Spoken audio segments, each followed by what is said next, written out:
Hai halo, selamat datang di Mind 8 TV, sebuah kanal yang membahas dunia seni dan media audiovisual. Di dalamnya termasuk vlog, film, televisi, dan konten kreatif. Vlog kali ini akan membahas review traveling movie, sebuah perjalanan agung dari Prancis menuju Mekah. Perjalanan spiritual yang agung di film Le Grand Voyage. Tapi sebelum saya lanjutkan pembahasannya, jangan lupa untuk like, komen, subscribe, share, dan nyalakan loncengnya supaya kamu tak ketinggalan dengan review film berikutnya.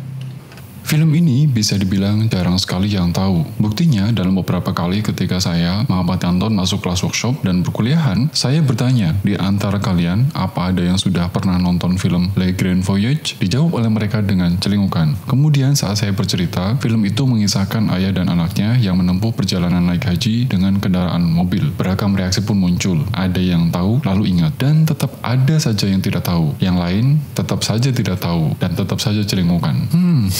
Ya sudah, yuk kita review. Film ini sebagian besar settingnya berada di Maroko dengan gaya pengambilan gambar cinema verite khas film Prancis, yakni sebuah film mengandalkan kamera apa adanya. Dalam artian cenderung tidak melakukan setting yang rumit. Walaupun dalam film fiksi setting menjadi hal yang mutlak, tetapi di film gaya cinema verite cenderung apa adanya, baik dari angle, type of shot maupun kamera movement. Seperti film-film bergenre drama traveling yang lainnya, film ini juga memiliki kekhasan, yakni menyajikan shot-shot panoramik. Warna film ini cenderung warm agak blue, sedikit berbeda dengan gaya film Prancis lainnya yang biasanya cenderung warm agak white.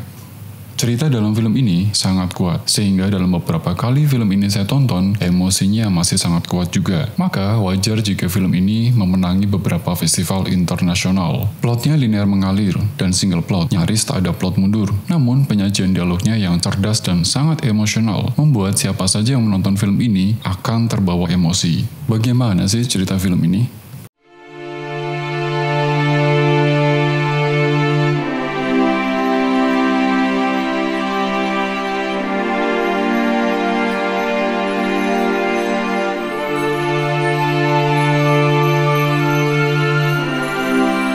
Rida, yang diperankan oleh Nicolas Cage, adalah remaja Prancis Maroko yang akan mengikuti ujian baccalaureate.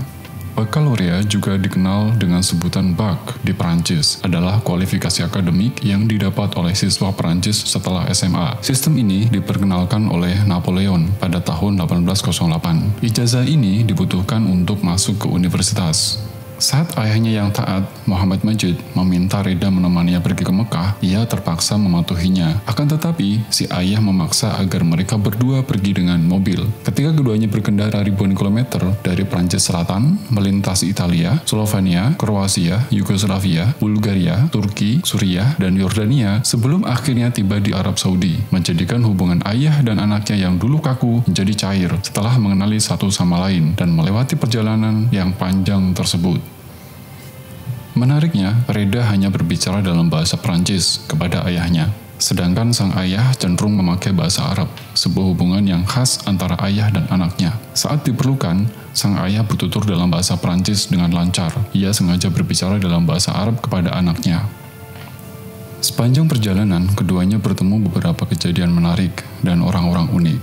Reda pun menjadi belajar tentang Islam, dan akhirnya mengetahui sebab ayahnya lebih memilih pergi haji menggunakan mobil ketimbang pesawat terbang. Tahukah kamu bahwa film ini mempunyai kisah di balik layar yang tragis? Begini kisahnya.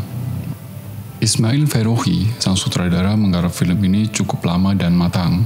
Sutradara yang mengaku dirinya sebagai seorang muslim kultural itu melihat film ini lebih menggambarkan perjalanan spiritualnya ketimbang perjalanan religi. Dalam penggarapan Le Grand Voyage, Ferrohi menulis skenario film ini pada tahun 1998 dan butuh 5 tahun untuk benar-benar menyelesaikannya. Ferrohi lalu mengirim naskah itu ke Duta Besar Arab Saudi di Paris dan berhasil mendapatkan visa untuk 4 kru, tapi dengan syarat semuanya harus muslim. Kesulitan lain datang berjalan saat kru harus turun ke lapangan dan melintasi beberapa negara. Tahun 2003 mereka sampai di Serbia, di malam setelah Perdana Menteri Serbia dibunuh. Di waktu lain, setelah sampai menyeberangi Turki, perang Irak pun pecah. Ferrohi dan teman-temannya sempat ditahan beberapa kali. Pengorbanannya terlengkapi setelah sang produser, Humbert Balsan, bunuh diri karena putus asa terlilit hutang. Aku menyerahkan segalanya untuk membuatnya, kata Verhoeven. Perjuangan dan perjalanan filmmaker kadang memerlukan pengorbanan yang hakiki. Rasanya pantas merekomendasikan film ini untuk ditonton sambil menikmati serputan-serputan kopi. Bagaimana? Asik bukan? Jangan lupa kalau kamu suka video ini, like, komen, subscribe, dan share.